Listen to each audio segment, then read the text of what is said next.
Bread is 10 cents. You've got exactly 3. The old man lowered his eyes and turned away. Mama, he looks like he's freezing. Sarah knew exactly what hunger could cost. Those $2 were almost all she had left. And then she made a choice she couldn't take back. Give him the bread. Make sure he eats. She had no idea who was watching from across the street. Mama says nobody should be hungry.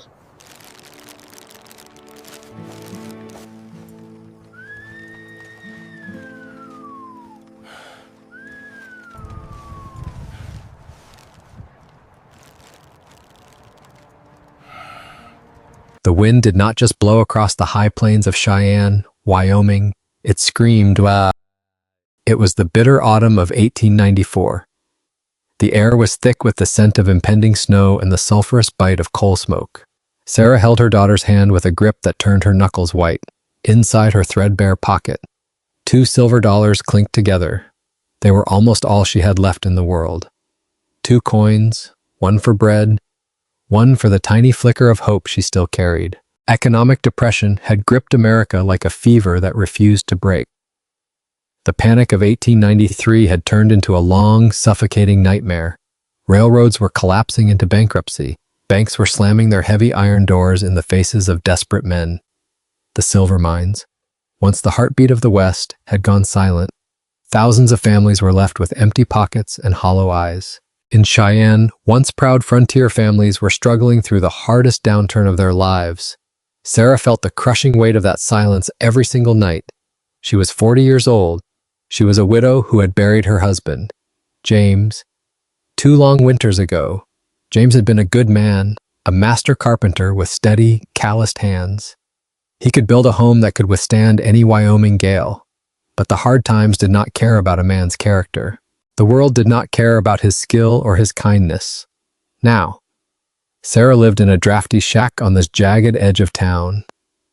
It was a place where the wind whispered mournful secrets through the cracks in the boards. Her daughter, Lily, was only 6 years old. Lily was the only light left in Sarah's darkening world. But even that light was beginning to flicker and fade. Lily's leather boots were worn so thin that the frozen mud seeped through the soles. The child did not complain. She never uttered a word of grief. She just walked with a slight, careful limp to keep her frozen toes from the ground. They reached Miller's Bakery on the corner of 17th Street. The smell of yeast and warm sugar was a cruel form of torture for the hungry. Sarah stopped. Outside the door, huddled against the cold brick, was an old man.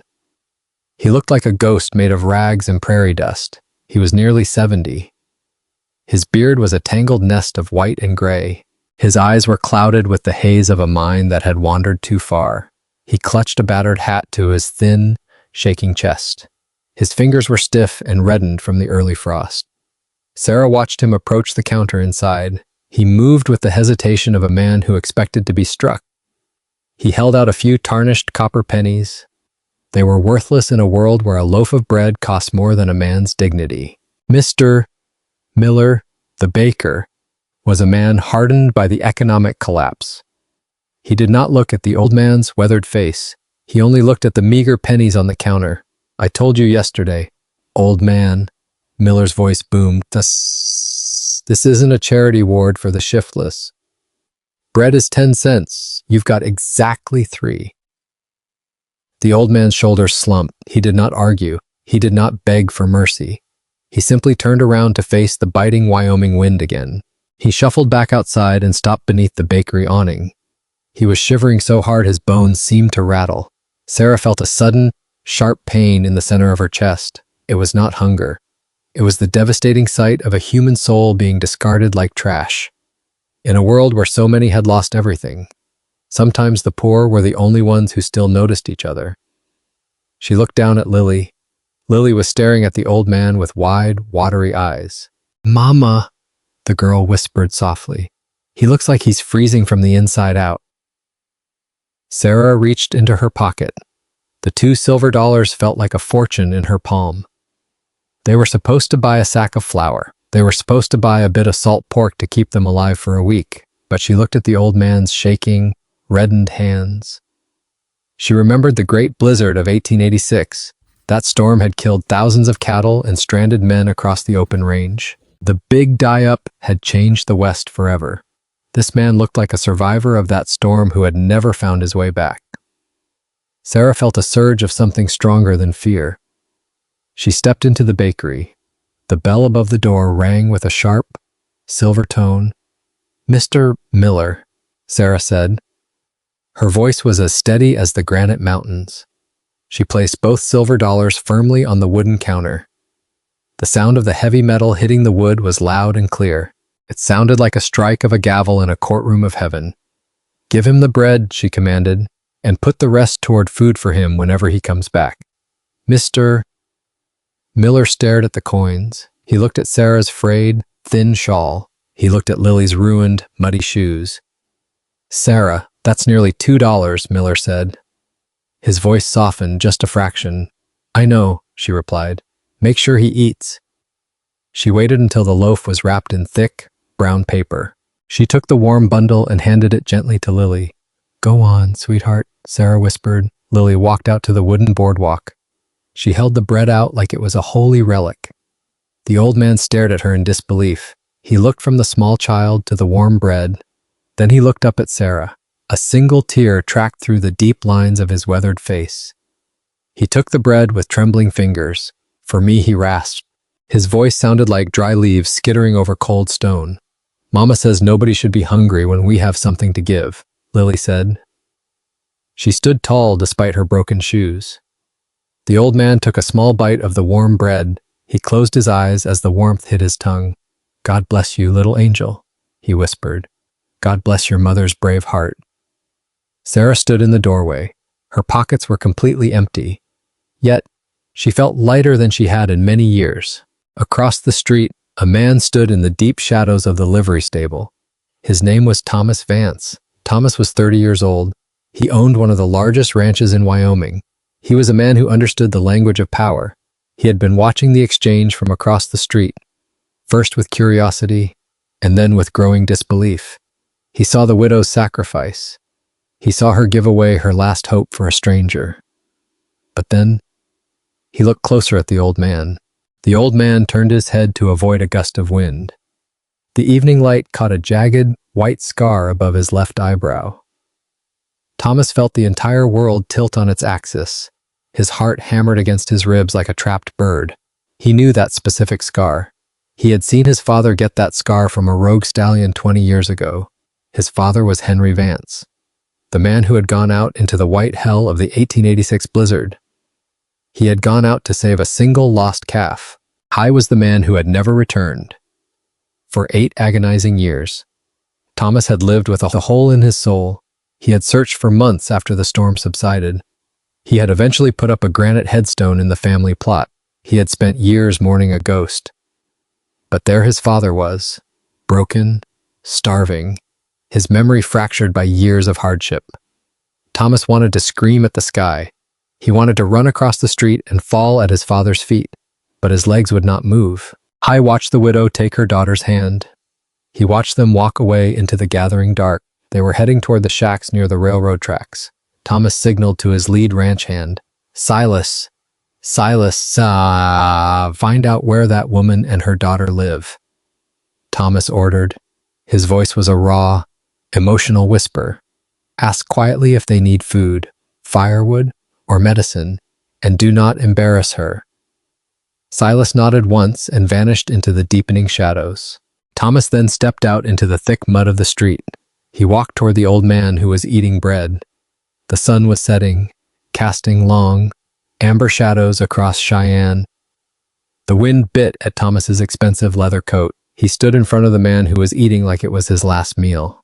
"Pa," Thomas whispered. The old man did not look up. He was focused on the crust of the bread. "Pa, it's me. It's Thomas." The old man paused his chewing. He looked up very slowly. His eyes were vacant, filled with the static of 1,000 lonely miles. "Thomas," he repeated. "My Thomas is back at the ranch. He's waiting for me to bring the calf back to the barn." The old man looked down at the bread in his hand. "The lady gave me this." She gave me what little she had today. Thomas felt a sob break in his throat. He knelt down in the freezing mud of 17th Street. He did not care about his status or his fine clothes. I took his father's dirty, cold hands in his own. I've got you now. Pa, the long search is finally over. He led his father to his waiting carriage. He wrapped him in a heavy, warm buffalo robe. As the carriage rolled towards the massive Vance ranch, Thomas looked out the window. He thought about the woman in the faded, thin dress. She had no idea she had saved more than one life that day. She had saved a family. She had restored a son's heart. Inside the carriage, Henry held the half-eaten loaf against his chest as if it were something precious. Thomas sat across from him, afraid that even the smallest movement might frighten his father away again. For several minutes, neither man spoke. The wheels rolled steadily over the frozen road. Henry kept staring through the window at places he seemed to recognize and then forget. At last, he looked at Thomas. "You have your mother's eyes," he murmured. "Hi." Thomas swallowed. "So did you once?" Henry frowned as though trying to open a locked door inside his mind. "Mary, yes. Pa, where is she?" Thomas looked down at his hands. His mother had died 3 winters after Henry disappeared. For years, Thomas had imagined this conversation. He had imagined anger. He had imagined questions. He had never imagined having to break his father's heart while the old man could barely remember his own name. "She waited for you," Thomas said quietly. Henry's expression changed. "She waited a very long time." The old man closed his eyes. Thomas saw the answer reach him before the words did. "She's gone." Thomas nodded. Henry bowed his head over the loaf of bread. A tear fell onto the brown crust. "I was trying to get home. I know. Pa, I kept trying. I know." Thomas moved across the carriage and sat beside him. For the first time since childhood, he put an arm around his father's shoulders. Henry leaned against him. He felt impossibly light. "I'm sorry, son. You came home," Thomas whispered. That's enough for tonight." Henry looked down at the bread Sarah had bought with her last $2. "Find that woman. I will." "No." Henry gripped Thomas's sleeve with surprising strength. "Don't repay her like a rich man." Thomas looked at him. Henry's eyes were suddenly clear. "Repay her like a son." Thomas never forgot those words. The next morning, the wind had finally died down. A thin layer of frost covered the ground like a white shroud. Sarah woke up in the cold, dark shack. There was no wood left for the small stove. There was no flour left for breakfast. She held Lily close under the thin, tattered blankets. "Mama." "Will we have something to eat today?" Lily asked quietly. Sarah kissed her daughter's cold forehead. "Yes, sweetheart. I'll find a way." She stood up and prepared to face the town. She would scrub floors, wash laundry, or mend clothes. She would take whatever honest work the town could offer. She opened the front door to gather the last few sticks of wood. She stopped dead in her tracks. On the small, rotting porch sat a massive wooden crate. It was filled to the very brim with supplies. There were sacks of fine white flour. There were tins of coffee and thick slabs of smoked bacon. A covered crock of fresh milk sat beside the flour. On top of the food sat a pair of sturdy boots. They were made of fine leather and lined with thick wool. They were exactly Lily's size. Next to them was a heavy, beautiful coat for a woman. It was lined with warm sheepskin and smelled of expensive cedar. Sarah's heart raced with a mixture of fear and wonder. She looked toward the road, but the sender was already gone. She reached into the deep pocket of the new coat. She found a thick, white envelope. Inside was a letter written in a bold, elegant hand. To the Angel of Cheyenne, the letter began, "You gave your last $2 to a complete stranger. You did not know that stranger was my long-lost father. You gave him back his dignity when the world had stolen it. In doing so, you gave me back my entire world. This is not an act of charity. This is a debt of honor that I can never fully repay. Please accept these things as a grateful son's thanks." It was signed Thomas Vance. Sarah leaned her head against the rough doorframe. She began to cry. They were tears of relief so deep it felt like her very bones were melting. Lily came to the door, rubbing the sleep from her eyes. She saw the beautiful new boots. She saw the mountain of food. Mama, did the angels come while we were sleeping? Sarah pulled her daughter tightly into her arms. Yes. Lily, the angels finally came. Lily knelt beside the crate and touched one of the new boots with the tip of her finger. She seemed almost afraid that it would disappear. Are those really mine? Sarah wiped her tears with the back of her hand. They're yours. Lily picked up one boot and held it against her chest. It has wool inside. Yes, so the mud won't touch my socks anymore. Sarah could not answer at first. For weeks she had watched her daughter walk carefully so the frozen ground would hurt less. She had pretended not to notice whenever Lily took off her boots at night and rubbed her aching toes beneath the blanket. Now Sarah pulled the child into her arms. No more wet feet, she whispered. Lily smiled.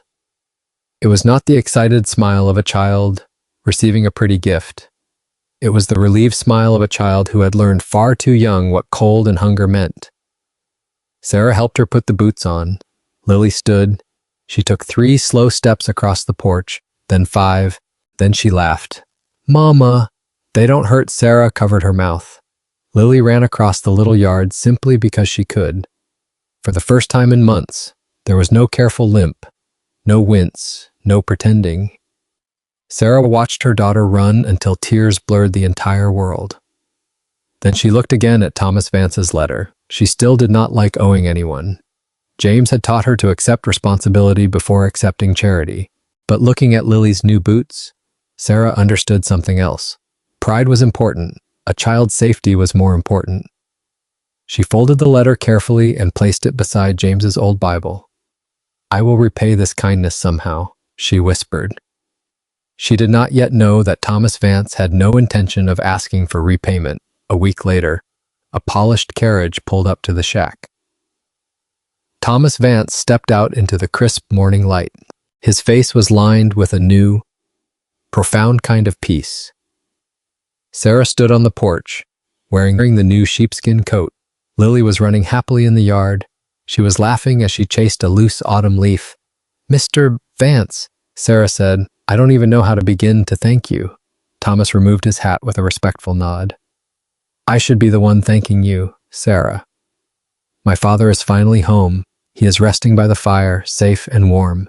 His memory is slowly coming back to him, bit by bit. He remembers the taste of that bread you gave him. Thomas looked at the small, leaning shack.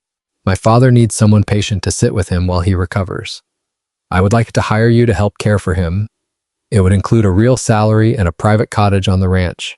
You would be helping me more than I could ever help you. Sarah looked deep into his eyes. She saw the absolute sincerity and a spark of something more. I would be honored, Mr. Vance, she said. 3 days later, Sarah and Lily arrived at the Vance ranch in Thomas's carriage. Lily pressed her face to the window as the great house appeared beyond the cottonwoods. Sarah did not.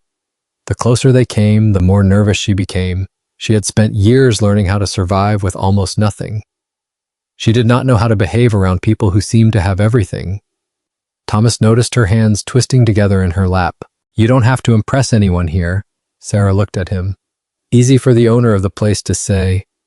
For a moment, Thomas stared at her. Then he laughed. It was the first time Sarah had heard him do it. The sound surprised both of them.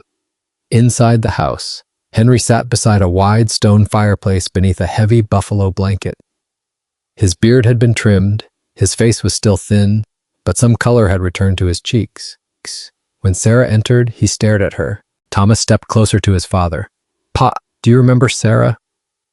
Henry did not answer. Sarah felt her heart sink. Then Lily appeared from behind her mother's skirt.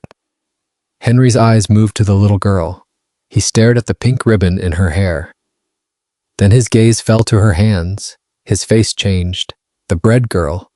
Lily smiled. That was me. Henry tried to rise. His knees immediately weakened. Sarah rushed forward and caught his arm. You sit right there, Mr. Vance. Henry looked up at her. His eyes filled. The lady with the $2.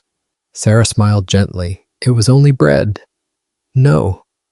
His fingers closed around hers. You looked at me like I was still a man. The room became very quiet. Thomas turned toward the window. Sarah saw his jaw tighten as he fought emotion. Henry continued, most people looked through me. You looked at me. Sarah knelt beside his chair. You were hungry. I was finished. Henry shook his head. I had decided I would lie down somewhere before dark and stop fighting. Lily moved closer. Henry reached out slowly. She placed her small hand inside his. And then this little one gave me warm bread. Lily frowned seriously. Mama bought it. Henry laughed through his tears. Yes, she did. He looked at Sarah again. And because she did, my son found me. Thomas finally turned back toward them. Henry reached one hand toward him. Thomas took it. For a long moment, Sarah watched father and son holding on to each other. Something inside her shifted. Until that moment, she had believed she had merely sacrificed $2. Now she understood that a tiny act had somehow repaired part of a family she had never known existed. Henry squeezed her hand. You are welcome in this house as long as I have breath to say it. Sarah blinked away tears. Then I suppose we'd better get you strong enough to keep saying it. Henry smiled. Thomas did too, and for the first time, Sarah felt that perhaps the Vance Ranch did not need another servant. Perhaps it needed another family. Life at the Vance Ranch was a dream Sarah never dared to have. The cottage was warm, sturdy, and filled with light. Every single day, Sarah sat with Henry Vance. They talked about the old days on the frontier before the panic. Henry looked at her with a father's deep affection. Thomas visited them every single evening. At first, it was just to check on his father's health. But soon, the visits grew much longer. They would sit on the porch as the sun dipped below the mountains. Thomas learned that Sarah laughed softly when Lily told a joke.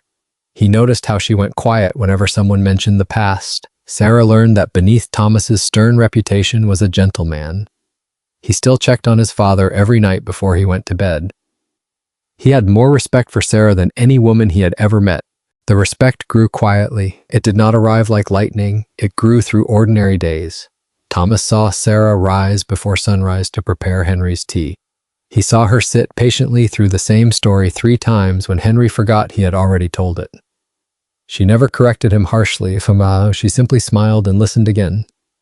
Sarah saw another side of Thomas too. He was stern with dishonest cattle buyers and impatient with lazy ranch hands. But with his father, he became gentle. When Henry woke confused in the middle of the night, Thomas was always the first person at his bedside. One afternoon, Sarah found Thomas outside repairing the wooden wheel on Lily's little handcart. You own half the cattle in the county, she said, and you're fixing a 6-year-old girl's wagon. Thomas glanced up. She asked, that is your entire explanation. It seemed sufficient. Sarah tried not to smile. Lily ran out of the cottage. Is it fixed? Thomas spun the wheel. Try it. Lily pulled the cart across the yard. The wheel rolled perfectly. She turned around. Mr. Thomas, yes. Did you have a little girl before us? Thomas froze. Sarah immediately stepped forward. Lily, no. Thomas said gently. He crouched so he was level with the child. I never did. Lily thought about this. Did you want one? Thomas looked toward Sarah. The question seemed suddenly much larger than the child who had asked it. I think I just didn't know what I was missing. Lily nodded as if this made perfect sense. Then she threw her arms around his neck.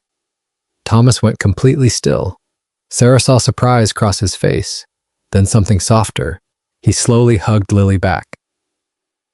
That evening, Sarah found him alone beside the barn. You were good with her. Thomas ran a hand across the fence rail. She makes it easy. She trusts very few people. I know. That frightens me a little. Thomas looked at her. Why? Because if she grows attached to someone and loses them. She stopped. Thomas understood. Sarah had not only buried a husband, Lily had buried a father. Thomas stepped closer but did not touch her. I won't make promises to that child that I don't intend to keep. Sarah searched his face. Thomas continued. And I won't make them to you either. Something in Sarah's guarded heart loosened, but fear remained. That night, after Lily slept, Sarah opened James's Bible. A pressed wildflower still rested between 2 pages. James had placed it there during their first year of marriage. Sarah touched the brittle petals. I hope you would understand, she whispered. There was no answer except the soft Wyoming wind. Yet for the first time, remembering James did not feel like a door closing. It felt like a hand gently releasing hers. One evening, as the first real snow began to fall, they stood together. Sarah, somewhere along the way, "This stopped feeling like gratitude," Thomas said. She turned toward him, her heart skipping a beat. Thomas took her hand carefully, his touch warm against the cold air.